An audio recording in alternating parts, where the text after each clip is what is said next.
entre mon alimentation, justement, de l'époque, composée essentiellement de pain, de tartines, de jus de fruits, jus d'orange, de céréales, de burgers, de McDo et j'en passe. Il y a plusieurs règles à respecter, selon moi, par rapport au café. Il y en a au moins trois. La première, c'est jamais... Jérémy, tu es l'auteur de ce magnifique bouquin. Votre cerveau n'est pas programmé pour être productif. Alors là, je lis la deuxième, hein. La méthode pas à pas pour gagner en énergie, motivation et concentration.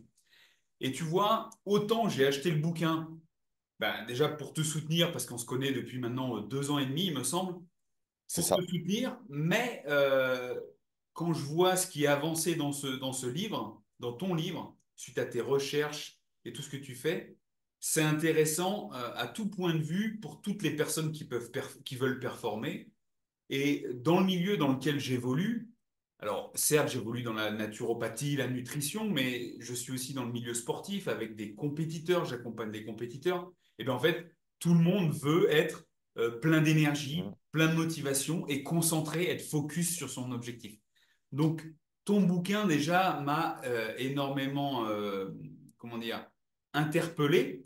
Et dedans, tu as quelques chapitres qui recoupent mon approche des piliers de la santé. Il y en a trois en Mhm. particulier, le pilier de la santé du sommeil, celui de l'activité physique et celui bien évidemment de l'alimentation.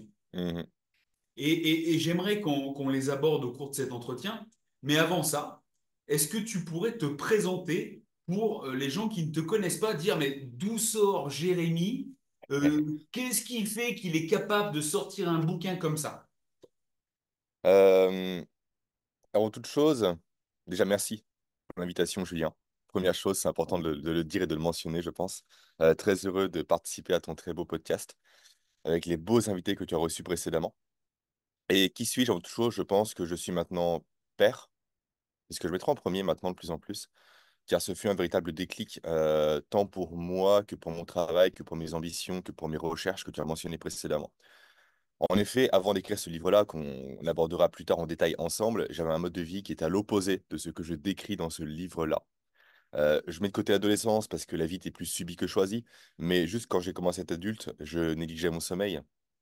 Je mangeais que des plats, alors certes maison, mais que du réchauffé, que du haricot vert, que du riz, que du poulet. J'accordais aucune importance réellement aux micronutriments, mais davantage aux macronutriments. Je passais toutes mes soirées à travailler, mes nuits à travailler. J'étais accro à la caféine.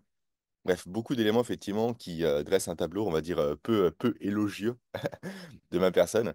Et ce fut réellement, bah, du coup, d'une part ma compagne, qui est juste là en plus, qui arrive, et d'autre part mes enfants qui m'ont permis d'avoir ce déclic-là, de changer mon mode de vie et surtout de respecter davantage le vivant. Donc davantage d'écouter les signaux qu'envoyait mon corps en termes de fatigue, en termes de blessures, en termes de besoins, pour justement être aligné avec ces derniers et non pas en opposition à ces derniers. Non pas faire taire le corps, non pas simplement lutter contre lui, mais juste accepter ce qu'il envoie pour naviguer avec lui, non pas contre lui en quelque sorte. Donc, c'est pour ça que je te dis simplement que je suis père maintenant avant toute chose. Car c'est réellement la naissance de mon premier fils, puis du second, qui m'ont fait cheminer aujourd'hui sur la voie que j'ai prise. Moi, ça me parle beaucoup. Et pour ceux qui ne savent pas, ben voilà, Jérémy, tu m'as déjà, toi, invité sur ton Bien podcast sûr. Neuroperformer, en lien bien évidemment aussi avec ce bouquin. Mais aussi, si tu avais un autre podcast, Papapreneur, et sur les papas Oui. entrepreneurs, ça rejoint ce que tu décris là. Euh, Pareil, tu vois, là, je te parlais, je suis aussi dans le milieu du sport. Et bien évidemment, la plupart du temps, quand j'interviewe quelqu'un, c'est aussi quelqu'un de sportif. Mhm. Est-ce que tu pourrais nous décrire un peu ton parcours sportif pour pas que les gens se disent, ouais, le gars, c'est juste un intellectuel qui écrit un bouquin, tu vois? Non, non, non, non, loin de là, j'ai commencé par le sport avant toute chose et j'ai fait 1 an de karaté, j'aime le mentionner, quand j'avais 4 ans. Après de mes 5 ans à mes 23 ans, j'ai fait du rugby. Donc 2 entraînements par semaine, match le week-end et ça a vraiment jonché toute mon adolescence. J'ai commencé la musculation à mes 17 ans avec déjà un max à 100 kilos de développé couché. Donc petite fierté personnelle que j'aime rappeler. Et maintenant, je fais du Krav Maga également depuis 2 ans et demi. Donc voilà, beaucoup de sport, un maximum, et je me tâte à tenter pardon, le pancrace à la rentrée également en plus. Donc Bien, effectivement, pour moi, le sport est essentiel. bien. Alors, je vais le dire tout de suite, quand on fait du jiu-jitsu brésilien, pour nous, le Krav Maga, c'est un petit peu ce qu'on appelle du mytho-jitsu. Bien sûr, je comprends. Voilà. Ah, mais là, j'ai Mais, aucune opposition par rapport à ça. Pour moi, mais c'est un sport non pas de combat, mais d'initiative. bah ouais, voilà, c'est ça, exactement. C'est toujours des choses comme ça.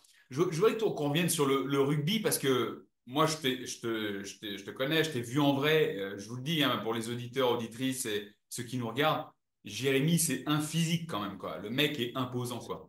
Est-ce que tu pourrais nous dire à quel niveau tu as fait du rugby et nous dire, OK, ton rapport poids-taille aussi pour que les gens se rendent compte?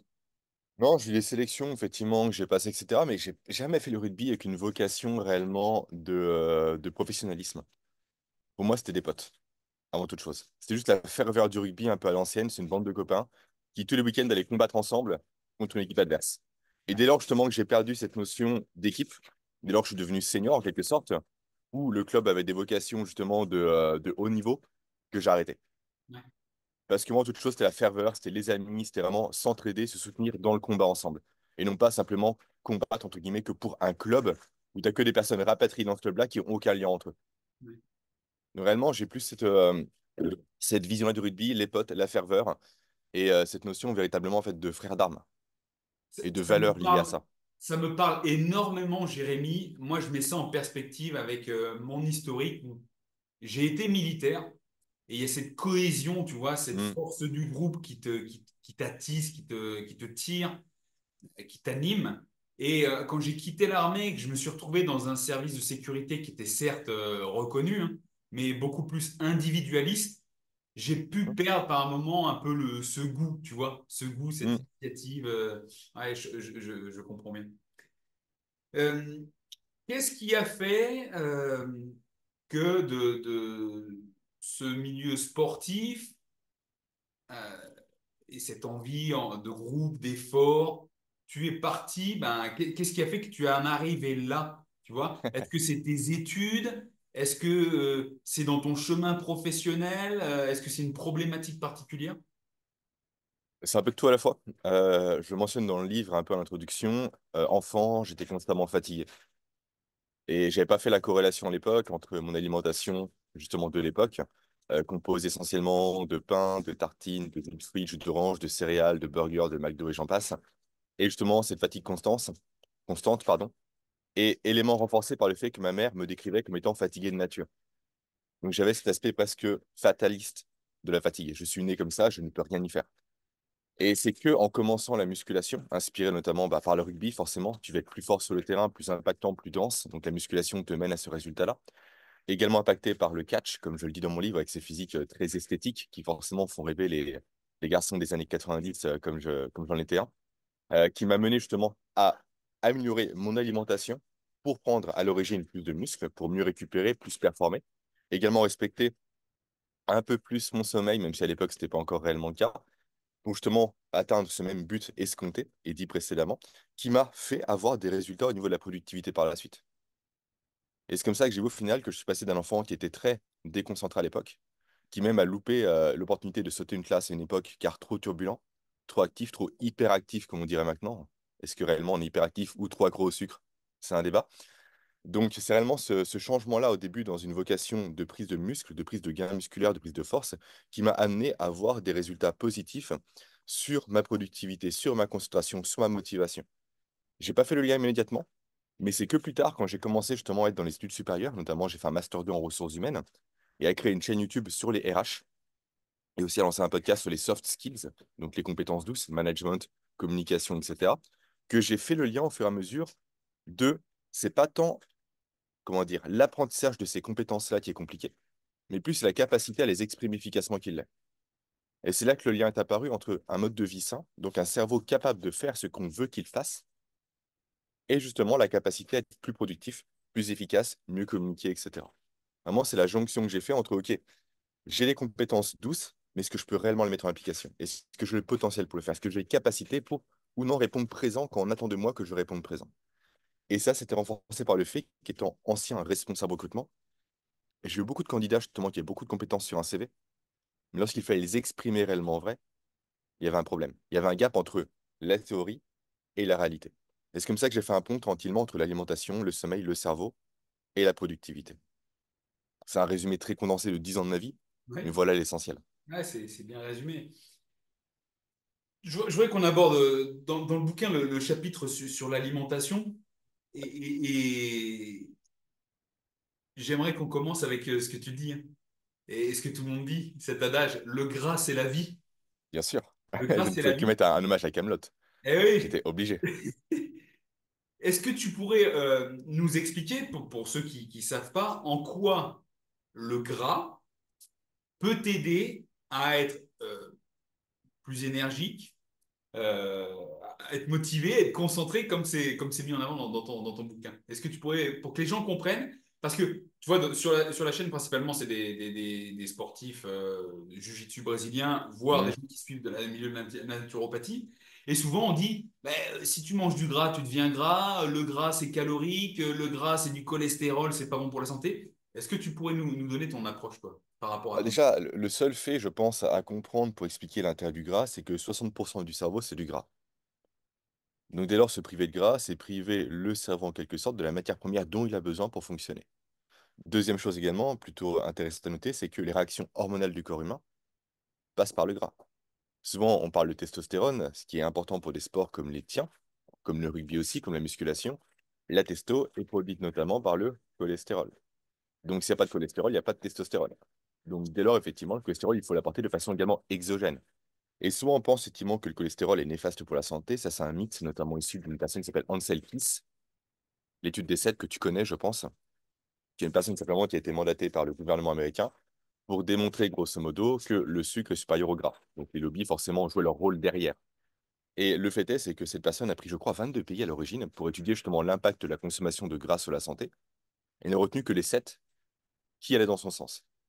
Donc il a retenu un tiers de l'étude pour en tirer des conclusions qui, après, ont été généralisées et qui ont servi par la suite au gouvernement américain des années plus tard pour faire le plan alimentaire, entre guillemets, parfait des Américains. Donc beaucoup de carbs, donc de glucides, et très peu de gras.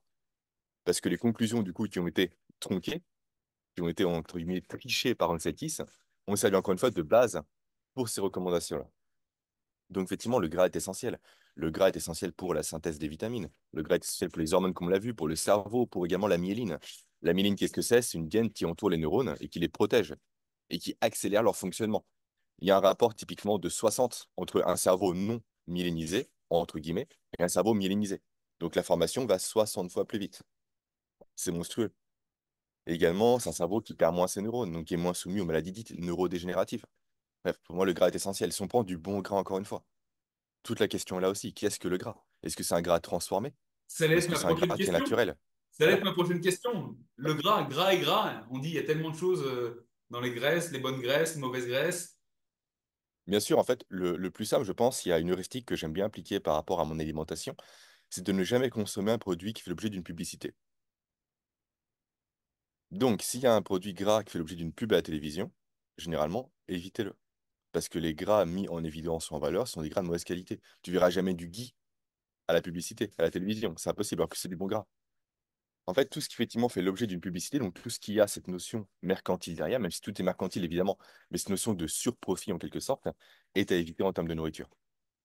Donc le bon gras, c'est le gras des animaux élevés en plein air, c'est le gras des œufs, le gras des oléagineux, le gras des huiles aussi.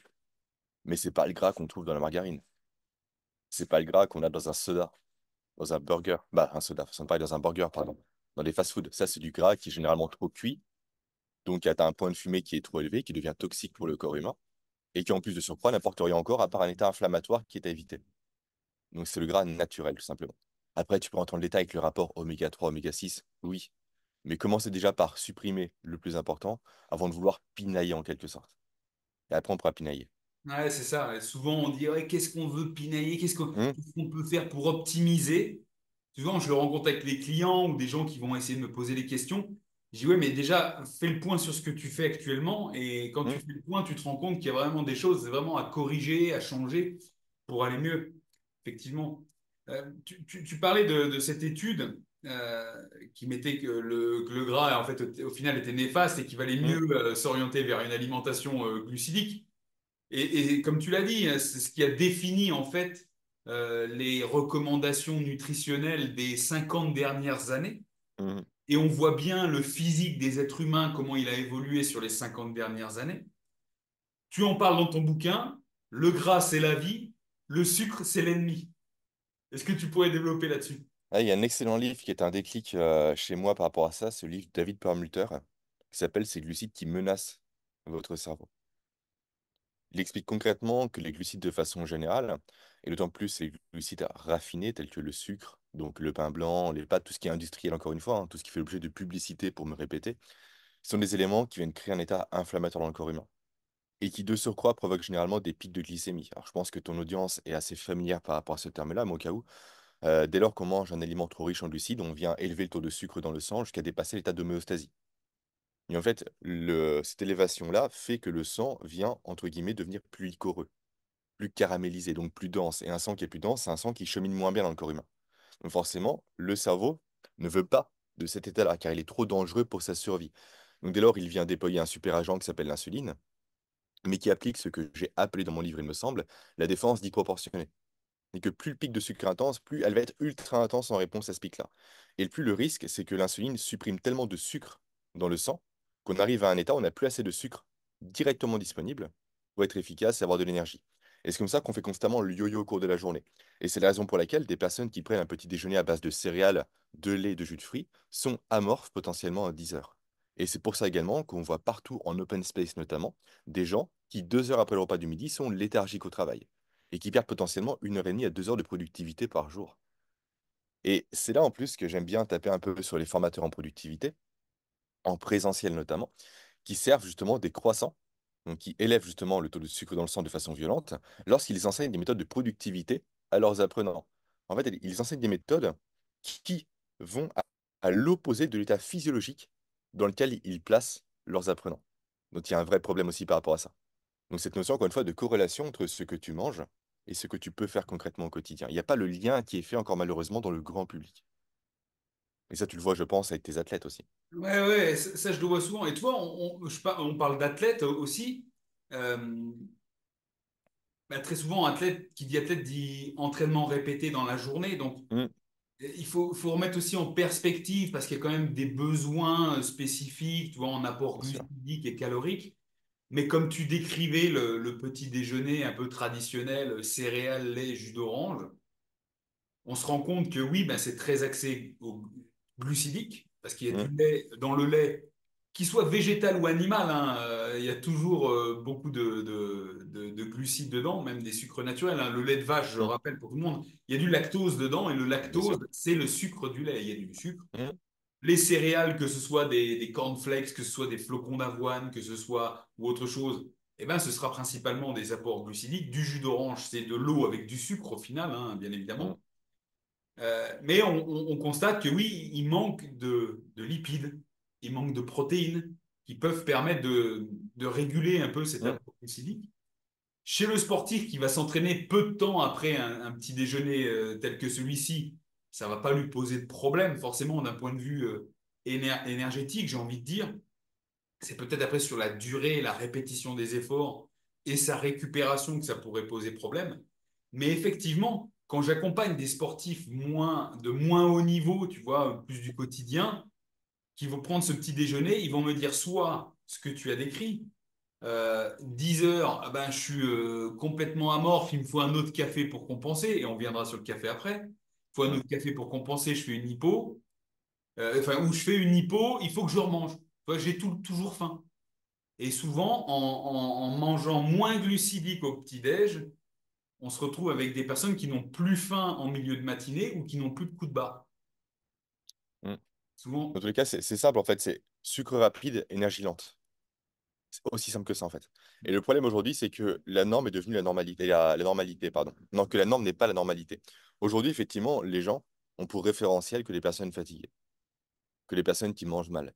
Juste va en hypermarché, tu vois l'état des gens. Le regard bas, jamais souriant, constamment dans l'agressivité, des enfants qui ont des qualités de course juste déplorables. Et ça, c'est devenu malheureusement la norme. Sauf que la norme, c'est pas la normalité. Être fatigué après le repas, certes, la digestion rentre en compte, évidemment, mais c'est pas parce que tout le monde l'est que c'est normal, en fait, de l'être. Et ça, on l'a oublié malheureusement. Toi, c'est un peu l'histoire de la grenouille dans l'eau chaude qui monte progressivement. On ne se rend pas compte de l'état, malheureusement, de la société. Et si, encore une fois, on se compare à la norme, naturellement, on peut que se dire, OK, c'est normal. C'est logique que je sois comme ça. Ce n'est pas quelque chose qui est, on va dire, non naturel. Mais si réellement on réfléchit en termes de normalité, est-ce que le corps humain, justement, a cette vocation à constamment varier de pics et de creux d'énergie? Est-ce que évolutivement, c'est intéressant d'avoir mis ça en place? Non. Un corps qui sait justement être optimisé pour la survie, car c'est le but du cerveau humain, doit être constamment capable d'avoir de l'énergie, de se déployer rapidement, de courir rapidement, de faire état justement de force, de défense, d'attaque rapidement. Ça, c'est la normalité, ça. On doit tendre à cette normalité et non pas à la norme qui nous a imposée. J'ai bien aimé, c'est dans ton bouquin, tu parles aussi ben, de l'importance de la digestion. Ça, c'est quelque chose Ah oui, qui me plaît énormément, qui m'intéresse énormément, puisque ben, je le vois, je le constate au quotidien avec mes clients. On a beau mettre les bons aliments au final. Alors, il y a des gens qui vont mettre les mauvais aliments et ils vont avoir une mauvaise digestion, mais il y a des gens qui ont une bonne alimentation, mais une mauvaise digestion, suite à des années peut-être de malbouffe ou des problèmes inhérents à leur vie. Justement, tu parles d'énergie après manger. Euh, comment dire quel, qu'est-ce que tu as pu constater comme, comme symptôme digestif, mais quelqu'un du quotidien pourrait immédiatement dire, OK, il se passe ça dans mon estomac ou dans mon intestin, c'est pour ça que je suis fatigué. Tu vois ce que je veux dire? bien sûr. Bah, juste le base des flatulences, c'est bête à dire, mais quand je consommais des protéines à l'époque juste bourrées de lactose, sachant qu'on est quasiment tous intolérants au lactose, j'entends en France et non pas dans le monde, et il y a des civilisations qui peuvent le tolérer plus facilement, naturellement, des flatulences odorantes, c'est un signe. C'est un signe. On dit souvent la WEF est pétée, bah, c'est le cas effectivement, mais ça démontre qu'il y a un problème quelque part. Également la qualité des sels, et ça, je te remercie encore une fois, parce que certes, j'ai écrit ce livre-là, mais je suis appel à toi, à tes services pour m'aider par rapport à ça. Parce que des fois, déjà, les conseils que tu donnes, c'est compliqué de les respecter toujours. Et surtout, tu n'as pas non plus cette vision complètement holistique. C'est illusoire de penser pour l'avoir. Et les angles que je développe dans mon livre par rapport à la digestion ne sont pas ceux qui me touchaient moi personnellement. Et donc, grâce à toi, je peux mettre le doigt sur des éléments, sur des comportements qui m'ont permis d'avoir une meilleure digestion par la suite. Et donc, la qualité des sels, pour revenir à ça aussi, est un très bon indicateur et tu le sais très bien, toi. C'est des éléments que tu poses comme question lors de tes accompagnements. C'est comment vont tes sels. D'ailleurs, le comment ça va, ça vient de là. C'est comment ça va à la selle. Donc, véritablement, les symptômes les plus, on va dire, marquants selon moi, c'est effectivement bah, les flatulences, la qualité des selles et aussi des ballonnements de façon générale. Mais encore une fois, le problème des ballonnements, c'est que pour les personnes, on va dire, lambda, on est dans la norme. Être ballonné est un état quotidien qui, pour eux, est normal, alors que ce n'est pas la normalité. Et c'est uniquement quand tu vas leur retirer ces ballonnements-là qu'ils vont se rendre compte du poids qu'ils avaient sur eux à l'époque. Mais tant que c'est présent, encore une fois, c'est un élément qui est latent et qui fait partie de leur quotidien. Donc, ce n'est pas saillant pour eux. Là où, encore une fois, les flatulences odorantes et la qualité des sels, tu peux les regarder parce que ça devient soit odorant, soit visuel, c'est plus simple. Donc, c'est plus ces deux indicateurs-là que je mettrais en évidence en premier. Ok. Ouais, c'est ça. Parce que c'est chronique, ça Mhm. devient normal. Et parce que ça devient normal, eh ben c'est un état dans lequel ensuite on ne se rend plus compte qu'on est. Tu Bien vois? sûr. Euh, comment dire? Comment dire? Et oui, parce que pour remettre ça en perspective avec le but d'être, comme tu le dis dans le bouquin, le cerveau n'est pas programmé pour être productif, mais Mhm. on est quand même censé, comme tu l'as dit, on est câblé sur la survie. Mhm. On est câblé sur la survie, donc la survie a besoin de pouvoir, comment dire, produire cette énergie en permanence, rester focus, alors pas en Mhm. permanence, parce que bien évidemment, il y a les cycles avec le sommeil, on en parlera après. Euh, mais souvent, ce qui va se passer, c'est que les gens vont chercher des compensations. Ils vont pas prendre en compte que leur digestion ne va pas parce que peut-être leur alimentation ne va pas. Et vu qu'ils se sentent fatigués, eh ben, ils vont chercher des compensations, des stimulants que ce soit du café ou des compléments alimentaires type pré-workout, tu sais, qui restent toujours Ouais, bien caféinés. sûr. Euh, toi, tu nous as dit que par le passé, bah, tu turbinais au café. Est-ce que tu pourrais nous parler un peu de ça, sur le café, caféine, l'impact sur la productivité, effet Mhm. positif, mais aussi effet pervers? Mhm. Déjà, après workout, j'ai très bien connu ça durant mon adolescence, hein. Je quintuplais les doses sans problème, parce que j'avais besoin effectivement de ce pré-workout-là pour me lancer à la salle de sport, hein. Plus le picotement induit par la citrulline en général qui est assez saillant en plus, c'est assez marquant. Le café, donc oui, j'ai commencé à être un peu accro durant l'adolescence, comme je l'ai mentionné précédemment, avec plusieurs cafés par jour. Mais là où je le fus réellement, c'était après la naissance de mon fils, du premier, qui n'a pas dormi durant 2 ans. Donc littéralement, c'était 2 à 5 réveils par nuit durant 2 ans. C'est pas mal déjà. D'autant plus que je sortais d'une phase de ma vie où je négligeais mon sommeil, comme je l'ai mentionné précédemment. Donc la fatigue accumulée est devenue exacerbée par mon fils qui me réveillait en plus. Et ça également fut exacerbé par le fait que je voulais garder mon mode de vie de l'époque, alors que j'avais un enfant en plus. Donc me lever à 5 heures du matin, faire mon sport, faire mon métier salarié, retourner chez moi, bosser sur mes projets, gérer mon fils, être réveillé la nuit. Donc je me suis naturellement tourné vers la caféine comme réflexe parce que tout le monde le fait. Encore une fois, norme versus normalité. Au début, j'ai dû boire un café, 2 cafés, 3 cafés. Après, je me suis lancé à mon compte. Donc forcément, je voulais être encore plus entreprenant pour réussir, pour gagner de l'argent. Parce que le travail m'en apportait plus de façon régulière et stable. Et rapidement, le café, déjà, je le fais moi-même. Première chose à comprendre. Donc, je le surdosais déjà par défaut. Et j'ai fini par tourner à 2 cafetières par jour. Quand je dis cafetière, c'est cafetière en inox de cette taille-là qui représente environ 10 à 12 tasses. Donc, je tourne entre, allez, 20 et 24 tasses par jour, peut-être. C'est possible. J'ai des gros mugs, j'en faisais 5, 6 de suite, etc. Donc, j'étais littéralement accro, j'en tremblais vraiment, etc. J'étais irritable. Donc, j'ai eu cette phase durant pas mal de temps, effectivement, où la caféine avait créé une accoutumance chez moi, une dépendance chez moi. Donc, s'en suivait beaucoup de problèmes, comme tu l'as mentionné précédemment, notamment de digestion. Et ce qui est intéressant à noter ici par rapport au café, avant de parler de l'aspect productivité, c'est l'accoutumance que ça provoque. En effet, le café, à l'image des drogues, parce que c'est une drogue, d'ailleurs c'est un produit qui est illicite, notamment pour le tennis, on peut être contrôlé positif à la caféine avant un match, ce qui peut du coup malheureusement nous disqualifier pour le match, du moins ce fut le cas dans le passé, c'est un ami qui m'avait dit qu'il était arbitre, et bien justement en fait a pour vocation non pas de donner de l'énergie, mais de masquer la fatigue, et ça c'est important à comprendre. En effet, la caféine vient directement remplir et bloquer les récepteurs à adénosine. L'adénosine, qu'est-ce que c'est? C'est une molécule qui vient créer la pression du sommeil. Donc, qui vient nous faire dire à la fin de la journée, je suis fatigué. Après une grosse séance de sport, tu cumules beaucoup d'adénosine. En fait, c'est le déchet de l'ATP. Donc, ça te parle, toi, c'est l'ATP, c'est l'énergie du corps humain. Il se dégrade, ça produit un déchet, c'est l'adénosine. Et le cumul d'adénosine crée une balance qui fait soit je suis fatigué, soit je suis éveillé. Toi. Et ce faisant, du coup, en bloquant les récepteurs à adénosine, eh bien, le cerveau devient hermétique justement à l'adénosine. Et donc, l'adénosine commence à circuler au niveau du cerveau humain. Dès lors que le café s'estompe, toutes les molécules viennent se précipiter sur ce dernier. Ce qui fait qu'on est davantage fatigué dans les 2 heures qui suivent la consommation d'un café. Parce que la caféine ne fait plus son effet de barrage. Donc le barrage a cédé, la fatigue s'installe en masse et d'un coup. Là où elle aurait dû normalement être progressive. Et ce faisant, on prend souvent un second café pour pallier à cette fatigue en question.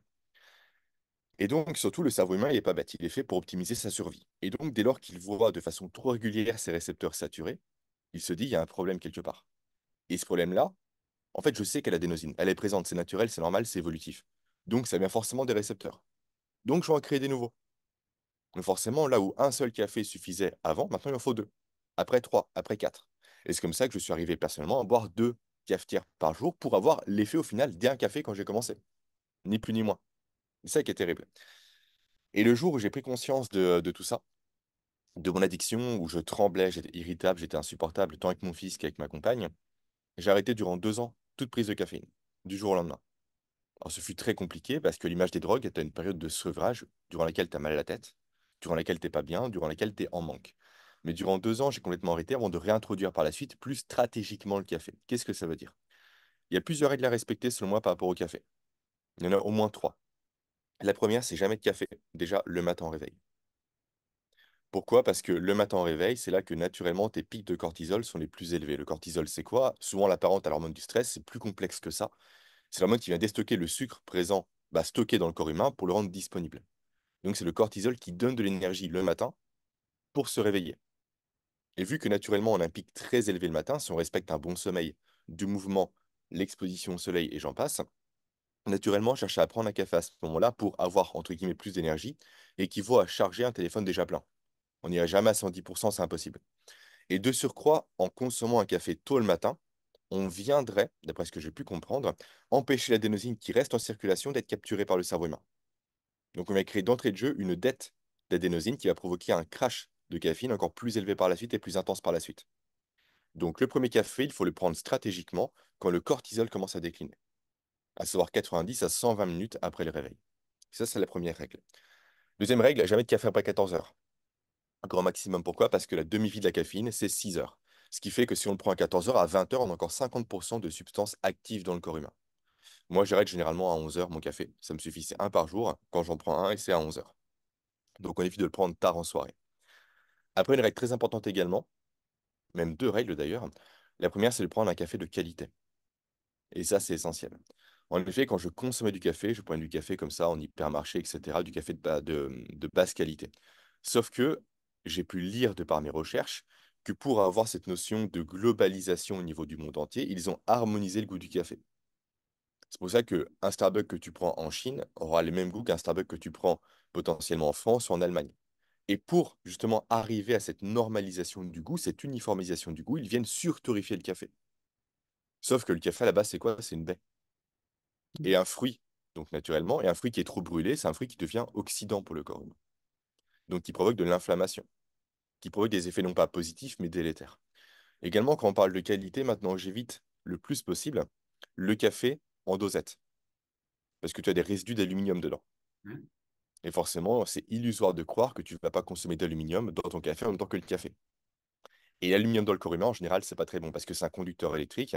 Et au niveau du cerveau humain, comment ce dernier fonctionne? Par impulsion électrique. Donc, il n'y a pas encore d'études par rapport à ça, mais pour moi, le bon sens voudrait qu'il faut mieux éviter. On est d'accord. Et enfin, dernière règle, tu me parles justement de productivité. Le café est très intéressant pour être plus productif, mais pas pour être plus créatif. Je m'explique. Le café a pour effet notamment de supprimer le mode par défaut du cerveau humain, ce qu'on appelle le vagabondage mental. Donc c'est bien pour ne pas avoir des pensées distractives durant un travail productif. Mais qu'est-ce qu'on veut rechercher quand on est justement dans un état de créativité? C'est le vagabondage mental. Cette notion de connexion, ça parle dans tous les sens, etc. C'est ça que l'on veut. Donc, avoir une tâche créative, on évite la caféine. Avoir une tâche productive, on peut le faire. Par contre, attention, parce que le café également supprime, du moins inhibe, l'état here and now. Donc, l'ici et maintenant. Pour nous placer davantage vers un côté dopaminergique. Je veux ce que je n'ai pas encore. Je me mets en action pour obtenir quelque chose. Donc, ça peut aussi, quelquefois, nous pousser au multitâche. Parce que justement, on va sans cesse quitter une tâche qu'on fait à un instant T pour une tâche qu'on voudrait faire à un instant T plus sain. Mais vu que le café, du coup, nous pousse vers l'action, vers l'extérieur, vers je veux quelque chose de plus, ça peut être justement antagoniste à une concentration dans la durée. Et ça, c'est important à comprendre et à maîtriser. Donc, principalement, je dirais ça par rapport à la caféine. Si y a d'autres choses qui me reviennent, je te le dirai après, mais on a déjà balayé pas mal de choses, je Là, pense. déjà, tu as balayé énormément et je pense que si les auditeurs et auditrices ont bien écouté ce que tu as dit, vraiment, ça va leur donner vraiment énormément d'informations. Et d'ailleurs, j'en profite pour les inviter à écouter le magnifique podcast que tu as fait, je crois que c'était il y a quelques mois en arrière, où tu en as fait un spécialement sur la caféine. Oui, Et je oui, remettrai oui, le complètement. lien dans le descriptif de la vidéo. Mm. Je me rappelle l'avoir écouté et c'était vraiment très, très pertinent, très informatif. Vraiment très super. Et Euh, encore une chose, j'en profite ouais. rapidement par rapport à la caféine, on peut le coupler avec le bain froid, également pour obtenir des super résultats. En effet, souvent on parle de bain froid, etc., notamment pour son augmentation de la production de dopamine. On parle de 500% en plus parfois. En effet, c'est intéressant, sauf que l'excédent de dopamine, il faut pouvoir le capturer. Et c'est là que la caféine est intéressante parce que la caféine augmente le nombre de récepteurs à dopamine. Donc si on prend un café avant un bain froid, on peut capter davantage de dopamine produite par le bain froid pour être plus productif par la suite. Mais attention, et ça c'est un élément que je vais rajouter aussi, que j'ai oublié, à le faire si et seulement si vous êtes en pleine forme. Pour Ouais. moi, c'est essentiel de faire ça quand on est en pleine forme. Tout comme prendre un café quand on est fatigué, pour moi, c'est la pire erreur possible. Parce qu'on va à l'encontre, encore une fois, du vivant. On ne va pas à l'écoute des signaux qu'envoie notre corps. On vient demander trop de choses à l'organisme. C'est comme si on forçait le fait de rouler en première à 110 km/h. Ça marche, certes, mais le moteur trinque. Donc évitez le café autant que faire se peut quand vous êtes fatigué. C'est un peu paradoxal, j'en ai conscience. Il faut que le corps soit capable de recevoir le café pour en tirer bénéfice plein. Sinon, on va s'épuiser plus qu'autre chose. Je suis complètement d'accord avec toi. D'ailleurs, pour partager l'expérience, j'ai pu le constater. Déjà, rien que sur les bains froids, à dire les personnes qui sont déjà fatiguées, épuisées un peu Mm, nerveusement, ou qui sont relativement frêles. Mais en fait, cette demande adaptative vis-à-vis du mm, froid demande une production d'énergie. C'est une demande au corps pour faire face à ça. Et donc, quelqu'un qui est dans l'épuisement n'aura pas la force pour s'adapter face au froid. mm. Et pareil, ne pas oublier que la caféine, ça reste un stimulant Et que Mhm. un stimulant, je compare ça à comme un emprunt à la banque. Oui. C'est-à-dire que ce que tu empruntes à la banque, il faut le rendre. Mais si tu es déjà vide d'énergie, ça va être très difficile d'emprunter et tu peux même partir en banqueroute et dire, OK, ben là, c'est fin du game, là. Donc, ouais, ouais, ça, c'est important. Et ce qui est Vas-y. intéressant par rapport au froid et au niveau de l'épuisement, c'est qu'il faut arrêter de considérer le froid comme étant simplement un chronomètre à viser. Pour moi, c'est assez essentiel. Souvent, on se dit, bah, d'ailleurs, des études le montrent, hein, il faut rester 11 minutes dans le froid par semaine pour obtenir des bénéfices. Ouais, ça, c'est le laboratoire. Super, c'est sympa. En réalité, ce qu'il faut davantage faire, selon moi, c'est de s'écouter encore une fois. Et notamment d'écouter comment dire, ces productions d'adrénaline. En effet, tu le sais, dans une douche froide, dans un bain froid, des fois, tu as des moments où tu te dis, ah, il faut que je sorte. Je le sens pas. Ça, c'est l'adrénaline qui te dit, OK, il y a un danger, il faut te barrer. Sauf qu'elle fonctionne de façon pulsatile. Ce n'est pas linéaire, ce n'est pas exponentiel, c'est pulsatile. C'est par pic et par creux. Donc, l'intérêt, je pense, du froid, c'est de considérer de la façon suivante. C'est de respecter le franchissement d'un certain nombre de murs d'adrénaline. Donc, deux fois, où tu te dis littéralement, je veux me barrer. Potentiellement, prenons 5 murs. Si tu es fatigué, les 5 murs peuvent survenir en 10 secondes. C'est OK, c'est adapté à tes capacités actuelles. Si tu es en forme, tout se passe bien, tu as gagné l'auto, peu importe, potentiellement, ce sera 5 minutes. Et encore une fois, là, c'est adapté. Là où un simple chronomètre, donc une durée qui est davantage arbitraire, fait fi justement de l'état dans lequel tu es toi, pour accepter le froid. Et on le sait très bien dans l'hormèse, ce n'est pas l'exposition au stress qui est à rechercher, c'est le rebond positif qui est derrière. Donc si le rebond n'est pas possible par un état d'épuisement qui est trop élevé, au final, tu viens plus te nuire que de faire croître ton corps, ton organisme, ta production hormonale. Donc plus réfléchir effectivement en termes d'écoute de son corps encore une fois, que de respecter simplement un minuteur arbitraire. Pardon. Magnifique, parce que ça me fait penser justement le coup, c'est un peu comme tout, quoi. Euh, Dès que tu commences à viser le chrono, tu n'es plus vraiment Mm. dans l'écoute du vivant. Mm. Et ce coup des 11 minutes d'exposition au froid, oui, je l'avais écouté, je crois, sur Uberman Lab, voilà, qui avait exposé que suite à des recherches, ben, le temps minimum pour avoir des effets physiologiques, c'était 11 minutes par semaine. Et moi, personnellement, comment je fais ce bain froid? Je me plonge, enfin voilà, je plonge dedans. Oui, effectivement, au début, tu as ce pic d'adrénaline, tu te dis, putain, j'ai envie de. Enfin, ton corps te dit, ben vas-y, sors de là, t'as rien à foutre ici. Et après, tu apprends à tolérer ça. Et après, j'ai bien vu qu'en fonction des niveaux de fatigue et de bien-être mental, ben, je restais plus ou moins longtemps.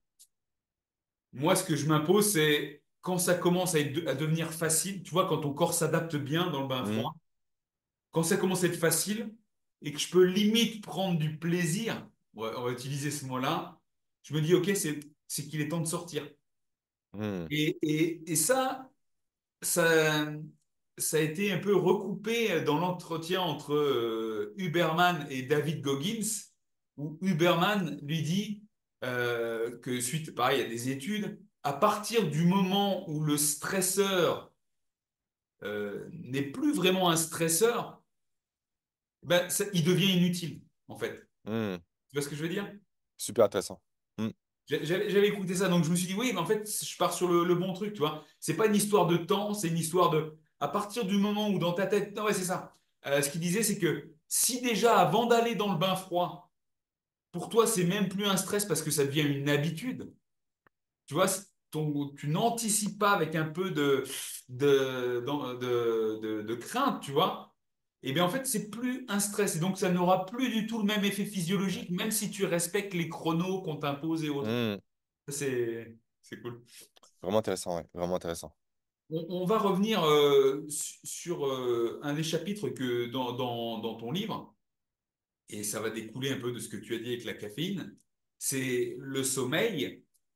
Et moi, j'ai tendance à dire que le sommeil, c'est la meilleure des récupérations pour le sportif.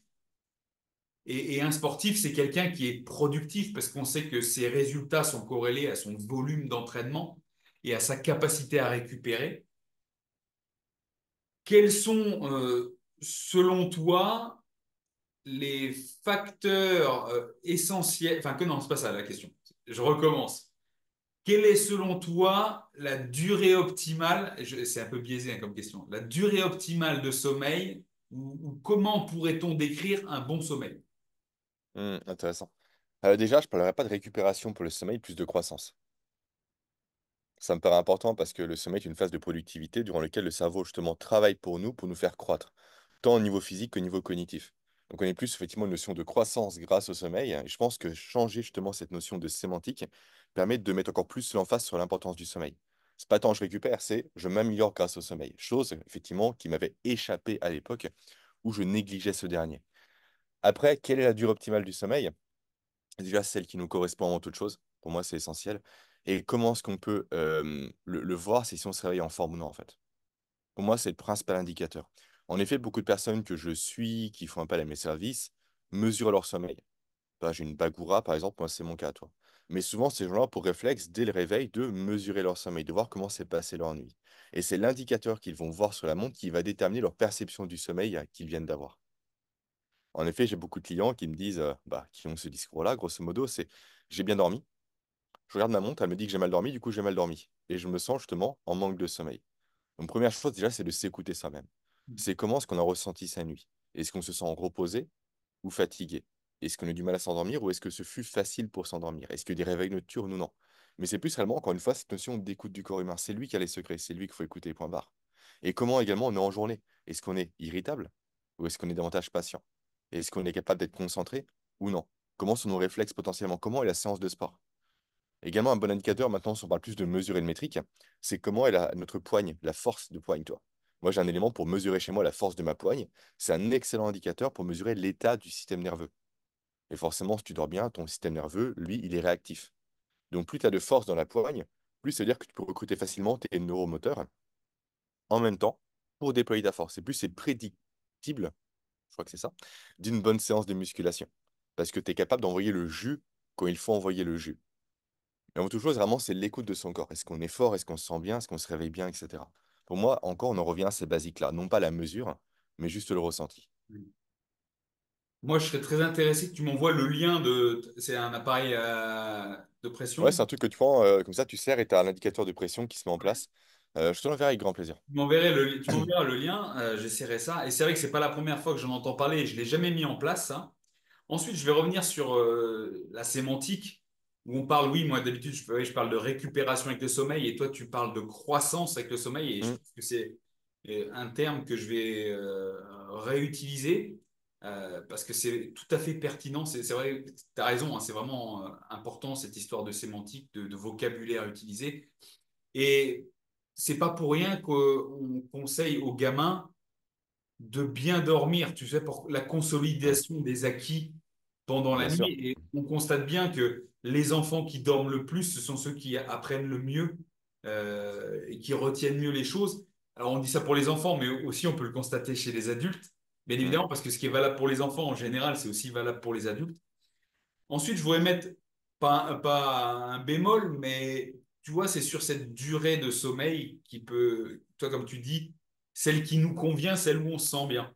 Moi, mm, comment dire, j'ai pu accompagner et j'ai moi-même fait face à certaines périodes de sommeil où je me disais, ouais, 5 heures de sommeil par nuit, c'est suffisant parce que je me sens bien quand je me lève, tu vois. Euh, Après, il y a les études. Alors après, il faut tout mettre en perspective avec les études. Mais toutes les études, quand on prend le bouquin de Matthew Walker, Pourquoi nous dormons, qui reste un bouquin écrit par un scientifique, te dit que c'est vrai qu'en dessous de 7 heures, hein, tu mm, peux vivre mm, bien, mais tu n'exprimeras pas ton plein potentiel. Et il exprime aussi dans son bouquin qu'il y a un certain pourcentage de la population qui reste extrêmement minime, qui peut vivre bien évidemment avec moins de 6 heures de sommeil par nuit et être vraiment optimal. Mais là, on parle de l'ordre de 0,1% à l'échelle mondiale. Euh, Moi, pour accompagner des gens, il y en a qui me disent, ouais, bah, avec 5 heures par nuit, je me lève bien le matin. Est-ce que c'est pas plus une histoire de d'habitude et donc le corps s'habitue et donc s'adapte? Et en fait, l'expression de mon potentiel en journée est proportionnelle à mon état de santé, de repos, mais n'est peut-être pas optimale. C'est des questions.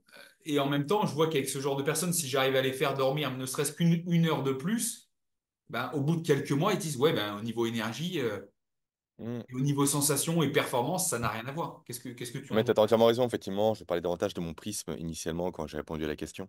Il y a plusieurs éléments à prendre en compte ici. Matthew Walker a entièrement raison. Qui suis-je pour critiquer Matthew Walker par rapport au sommeil, j'ai envie de dire. Déjà, première chose. Et c'est pas 0,1, c'est presque du 0,0001%. Bon, bah, voilà.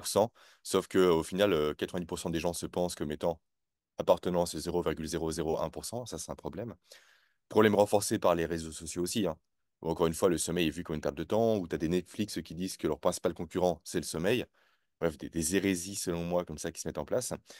Mais effectivement, en fait, il y a cette notion de cycle du sommeil qui est à prendre en compte dans l'équation. En effet, on traverse plusieurs cycles du sommeil durant la nuit. Chaque cycle dure 1 heure et demie en moyenne. Et on doit respecter entre 4 et 6 cycles pour justement bien se reposer. Avant de rentrer dans d'autres considérations, il est important de comprendre de quoi sont constitués ces cycles en question. Tu as deux phases principales qui vont nous intéresser ici. C'est le sommeil dit profond et le sommeil dit paradoxal. Grosso modo, pour vulgariser, le profond, c'est pour régénérer le corps, donc pour croître, pour s'améliorer, pour cicatriser, pour réparer les tissus, les organes et j'en passe, même pour grandir pour les enfants, ça en fait partie. Et le paradoxal, on est davantage sur une consolidation cognitive. Tu l'as dit précédemment, tu l'as mentionné, comme quoi un enfant qui dort bien, c'est un enfant qui apprend bien. C'est le cas parce que durant la nuit, le cerveau fait le tri entre les apprentissages, on va dire, inutiles pour sa survie et ceux qui sont utiles, donc qui sont à consolider en quelque sorte. Et ce qui est intéressant à comprendre par rapport au cycle du sommeil, c'est leur asymétrie. En effet, on pourrait croire qu'on a 50% répartis tout le long de la nuit de profond et de paradoxal, sauf que ce n'est pas le cas. On a beaucoup plus de profond en début de nuit et beaucoup plus de paradoxal en fin de nuit. En fait, ça se croise au cours de la nuit. La théorie que j'ai par rapport à ça, qui est partagée par plusieurs personnes, c'est le fait que vu que le cerveau est programmé pour la survie, pardon, non pas pour l'évolution, c'est le fait justement que en priorisant le sommeil profond en début de nuit, on s'assure un corps plus fonctionnel en cas de danger au cours de la nuit. En effet, il faut mieux cicatriser pour se battre, pour survivre, que mieux mémoriser. Donc, au final, au niveau de l'évolution, la consolidation de la mémoire est presque un luxe pour des personnes qui avaient à l'époque des nuits complètes, en quelque sorte. Mais d'où l'importance simplement de tout respecter et donc de bien dormir sur effectivement une période de temps qui correspond également à notre biologie personnelle. Car c'est uniquement en respectant cette fenêtre de temps-là, ce rythme-là, ces cycles-là, qu'on aura les deux côtés de la pièce. Le côté mon corps va mieux, s'améliore, croît, et mon cerveau aussi, du coup, s'améliore et croît en conséquence. Donc forcément, si on commence à morceler sa nuit, à s'endormir plus tard que nécessaire ou à se réveiller plus tôt que nécessaire, on va forcément empiéter sur certaines phases de sommeil qui vont nous faire défaut par la suite. Ça, c'est important à comprendre. Et après, pour ce que tu me dis, effectivement, de cette notion de j'accompagne des personnes qui se sentent bien avec 5 heures de sommeil, mais qui sont encore mieux avec 6 heures de sommeil. C'est pour ces personnes-là que j'ai mis en place le tableau qui est en introduction dans mon livre. Un tableau simplement où on met en corrélation notamment l'alimentation, le mouvement, etc., et le sommeil, et l'augmentation de ces niveaux de créativité, de concentration, de motivation et il m'en manque un, et de productivité. Je crois que j'ai dit, je sais plus. Productivité, c'est ça. Et donc, en ayant cette démarche presque cartésienne de je fais une action et j'évalue l'évolution de mes capacités, on peut se rendre compte plus facilement à quel point le sommeil peut être important. Et surtout à quel point il faut respecter une quantité donnée pour obtenir les résultats souhaités et escomptés. Et en effet, c'est ce qui nous manque potentiellement, nous, aujourd'hui. C'est cette capacité à faire des corrélations. Et si on ne le fait pas de façon plus, on va dire, rationnelle, plus cartésienne encore une fois, vu que dans un monde qui est très rationnel, malheureusement, on ne fera pas justement cette relation-là sans ce travail-là au préalable. De faire un lien entre mon sommeil, mon alimentation et l'augmentation d'indicateurs que je vise personnellement. Et c'est pour ça que j'enjoins réellement les personnes qui nous écoutent à faire ce travail-là. À noter, OK, comment je me sens, moi, concrètement, en termes de concentration, de productivité, de motivation, après une nuit de 6 heures ou après une nuit de 8 heures pour voir la différence, pour voir son évolution également, parce que l'évolution, en plus, est dopaminergique. Donc, ça va nous pousser à poursuivre nos efforts pour sans cesse faire, entre guillemets, augmenter nos scores de performance. Ouais, apprendre un peu, apprendre de soi-même par le jeu. Tu en avais parlé sur l'interview dans C'est essentiel. Limitless Project. Bien sûr, la gamification est essentielle. Ouais, ça, j'ai bien apprécié ça. Je voudrais qu'on aborde un autre point dans ton bouquin qui me Mhm. touche particulièrement, c'est l'approche de l'activité physique Mhm.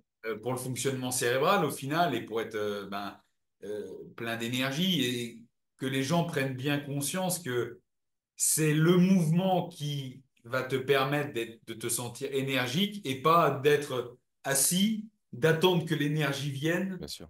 pour bouger. Est-ce que tu pourrais nous en parler un peu plus?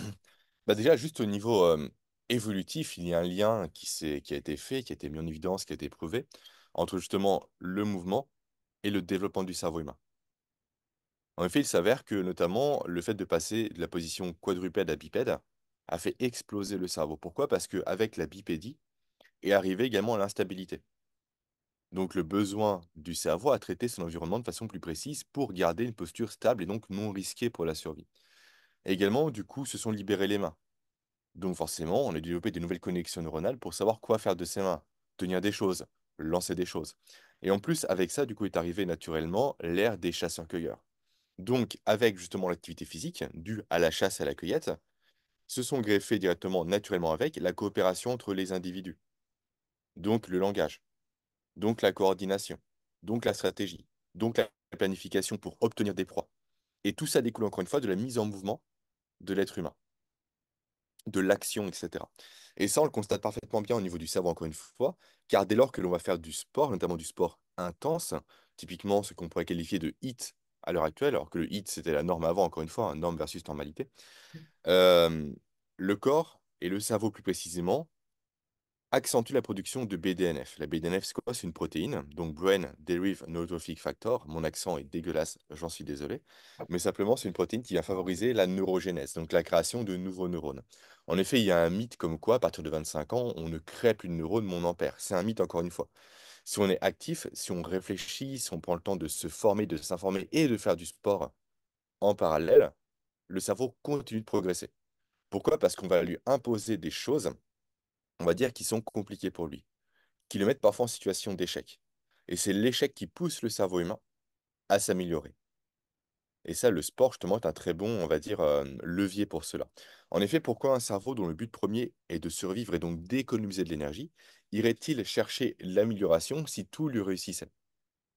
Il n'aurait aucun intérêt à dépenser l'énergie pour des choses, au final, qui lui sont simples, qui lui sont accessibles. Par contre, dès lors qu'on le met en déroute, soit par encore une fois du sport, par un apprentissage ou autre, il se voit dans l'obligation de s'améliorer pour, si jamais la situation qu'il a mis en échec se reproduit demain, pour y faire face plus facilement, tout simplement. Donc pour augmenter ses chances de survie. Et c'est là qu'il est intéressant de considérer l'étude de Jonathan Cohen, qui met en évidence la loi, c'est du...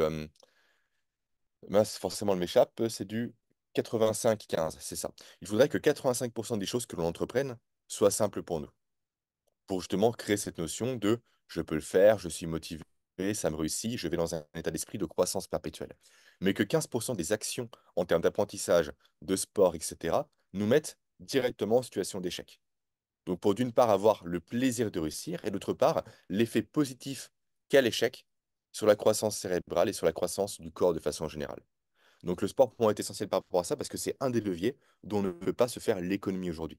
Et en plus, on parle de sport aujourd'hui, sauf que le sport, encore une fois, c'était le mode de vie des ancêtres. Si on fait du sport aujourd'hui, c'est pour pallier à un mode de vie justement qui est trop sédentaire. Et ça, justement, c'est le fléau du siècle, c'est la sédentarité. Donc le sport également permet de pallier à cette dernière. Je ne sais pas si tu es d'accord avec moi, mais en fait, on est en 2024 au moment de cette vidéo. Et malgré cela, notre corps et notre cerveau est encore, lui, comme enfin, le même que pour l'homme d'il y a 5000 ans en arrière. Tu serais d'accord Mhm. avec ça? Complètement. Mais Ouais. ça se voit au quotidien par les décisions que l'on prend, etc. Le fameux système 1, système 2 de Daniel Kahneman. Les décisions qu'on prend au quotidien sont des décisions parfaites pour un environnement qui est hostile, qui n'est pas complexe, qui est simple. Tu le vois très bien, par exemple, le truc le plus connu par rapport à ça, après si tu le connais, c'est un peu biaisé la question, mais tu as un lac dans lequel tu as un nénuphar qui double de taille tous les jours. D'accord? Euh, à 30 jours, il a complètement recouvert le lac. À quel jour était-il à 50%? Réponds immédiatement. 2 jours. 2 jours du coup. 2 jours avant ou au milieu? 2 jours, ouais, 2 jours après le début du double. Ouais, donc en fait, c'est le 29e jour du coup qu'il a 50%. 21e Si jour. tu- Non, non, non, le 29e, 29. Ok. Parce que s'il double à chaque fois, du coup, il a 50% le 29e. Et naturellement, les gens pensent que c'est à 15 jours. Ils font la moitié, en fait, simplement de la distance complète. Et ça, c'est un Ok. raisonnement du type système 1. Parce que naturellement, tu vas au plus simple, tu vas au plus logique, tu vas au moins coûteux, tu réfléchis pas. Donc ça, c'est un mode de pensée qui est encore une fois hérité de nos ancêtres, où chaque décision devait être rapide. Il y a un danger qui arrive, je dois réagir. Il y a un tic qui arrive, j'ai pas le temps de faire un plan en 10 étapes pour savoir comment survivre. Il faut que je me barre, c'est tout. Soit j'attaque, soit je me barre. Sauf qu'aujourd'hui, on a gardé ce mode de pensée-là pour des choses qui sont censées être plus complexes à traiter. D'où les erreurs constantes de décision qu'on peut avoir. D'où les biais cognitifs notamment. Donc toi, c'est une des preuves comme quoi effectivement le cerveau n'a pas tant évolué. Le fait également qu'on a attiré par la malbouffe, c'est une programmation évolutive. Parce que jamais au cours de l'histoire, avant les époques modernes, des aliments contenaient du sucre et du gras en même temps. Ça n'existe pas. Au naturel, ça n'existe pas tout simplement. Sauf que le sucre et le gras, pour nos ancêtres, c'était des bombes de calories, donc des leviers de survie très importants. Donc pourquoi on accroît à ça? Justement, à cause de ça. Et en plus, ce qui est intéressant, c'est que les industriels ont détourné ce mécanisme évolutif-là pour nous rendre accros, notamment avec la création du point de cécité. Ouais. En fait, c'est la combinaison parfaite de sucre, de sel et de gras, qui fait que, biologiquement parlant, les aliments qui contiennent ça sont des trésors pour toi. Sauf qu'aujourd'hui, on en surconsomme au quotidien, et donc forcément, on prend du poids, on devient accro, et j'en passe. Donc, on a encore des comportements, malheureusement, qui nous poussent à justement être, non pas dans un environnement qui est moderne et actuel, mais à évoluer efficacement dans un environnement qui est ancestral. Donc, autant le cerveau n'a pas évolué, mais autant le monde, lui, a beaucoup évolué. Du coup, on est inadapté au monde actuel, par rapport à ça, du moins. On est adapté et du coup, ben aussi pareil, même si on fait du sport et autres, on bouge quand même relativement moins, j'imagine, que nos Hmm. ancêtres. Ouais. Et toi, dans ton approche, tu parles de hit, tu as évoqué le hit avant. Hmm. Euh, Il y a hit et hit parce que si tu regardes sur les réseaux hit, des fois on sourit, tu vois, juste parce que les gens enchaînent quelques exercices et parce qu'ils sont un peu essoufflés et autres. Qu'est-ce que c'est vraiment pour toi un vrai hit que Hmm. les gens puissent vraiment se rendre compte? Non, mais un vrai hit, tu finis par terre. Tout simplement, les bras en croix et t'attends que ça passe. Tellement t'es HS. Moi, en fait, mon hit aujourd'hui, je le fais de la façon suivante. Je le fais après une séance de musculation qui est très lourde. On en a déjà parlé ensemble, toi et moi. J'ai refondu mon programme récemment pour intégrer ça.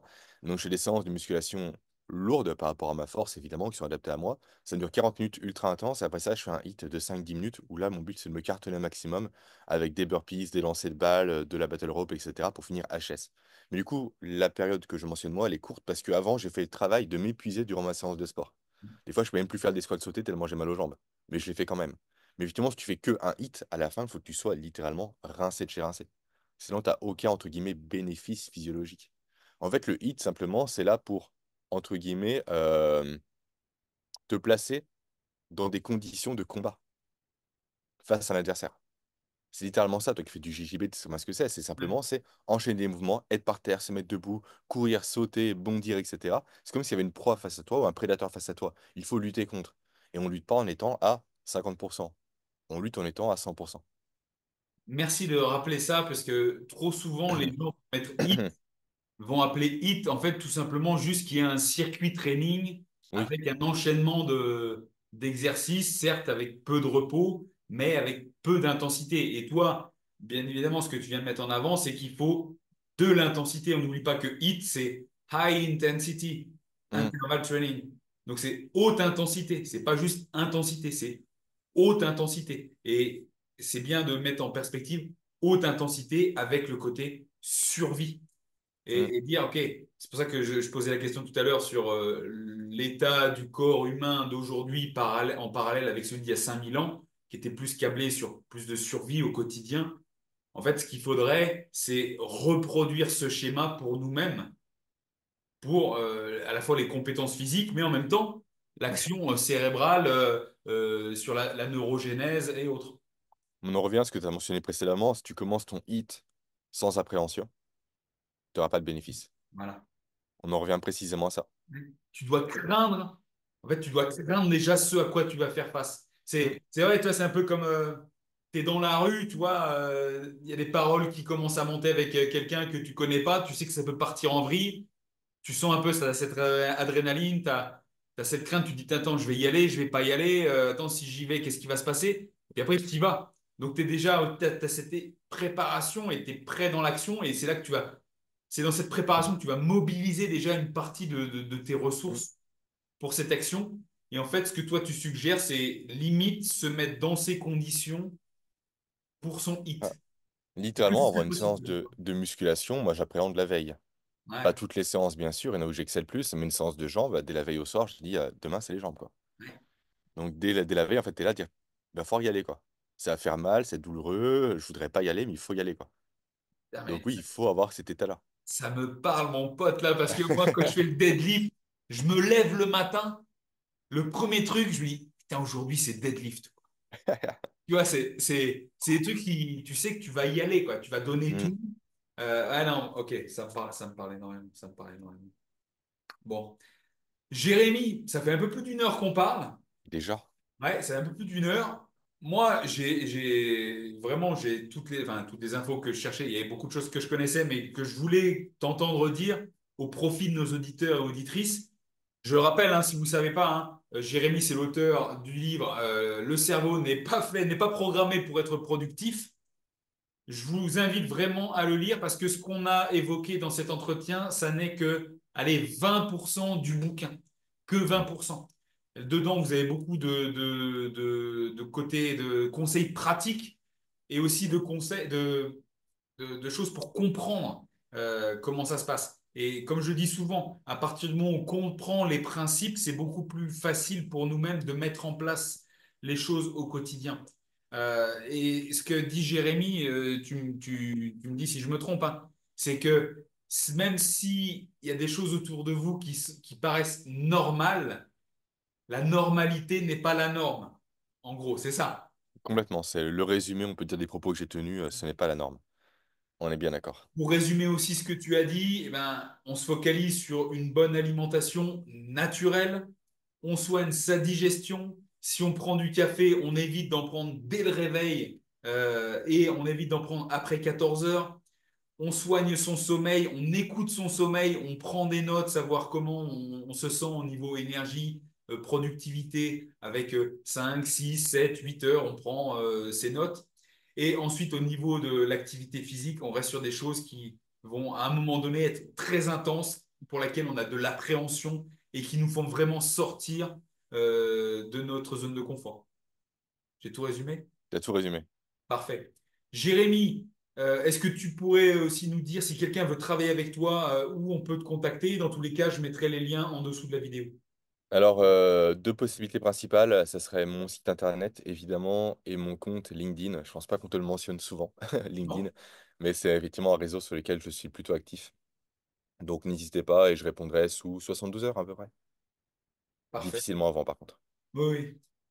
Jérémy est quelqu'un de très organisé et ça s'entend quand il parle. C'est structuré, c'est carré.